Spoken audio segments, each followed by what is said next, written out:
বিশ্বকাপে ব্রাজিলের স্কোয়াড নিয়ে চলছে আলোচনা।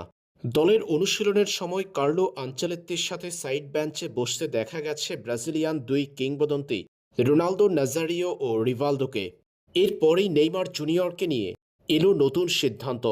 2026 ফুটবল বিশ্বকাপে ব্রাজিলের স্কোয়াডে জায়গা হবে কিনা দেশটির ইতিহাসে সর্বকালের সর্বোচ্চ গোলদাতা নেইমার জুনিয়রের, সেটা নিয়ে শঙ্কা আছে। মার্চের উইন্ডোতে ফ্রান্স ও ক্রোয়েশিয়ার বিপক্ষে নেইমার জুনিয়রকে যখন স্কোয়াডে রাখেননি আনচেলত্তি, এরপর নেইমারের বিশ্বকাপ স্কোয়াডের সুযোগ পাওয়া নিয়ে শঙ্কা তৈরি হয়েছিল। ফ্রান্সের বিপক্ষে হারের পর কার্লো আনচেলত্তির বিরুদ্ধে সমালোচনা তীব্র হয়েছে নেইমারকে দলে না নেওয়ায়। এবার সমালোচনার মুখে নেইমারকে নিয়ে সবুজ সংকেত দিয়েছেন কার্লো আনচেলত্তি।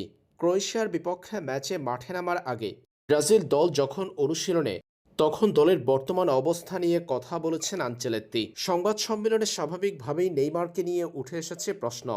নেইমারকে নিয়ে করা প্রশ্নের উত্তরে কার্লো আনচেলত্তি জানিয়েছেন, সবকিছু তার জানা আছে, তবে চূড়ান্ত কোনো সিদ্ধান্ত এখনও নেননি তিনি।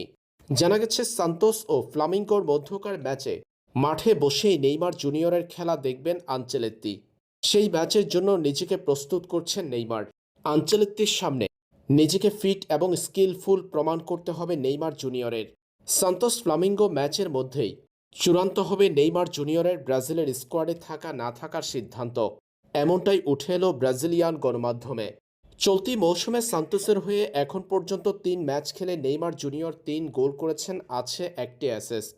সান্তোস ফ্লামিঙ্গো ম্যাচটি অনুষ্ঠিত হবে আগামী 6 এপ্রিল বাংলাদেশ সময় রাত 2টা 30 মিনিট। সেই ম্যাচে নেইমারকে দেখে সিদ্ধান্ত নেবেন আনচেলত্তি।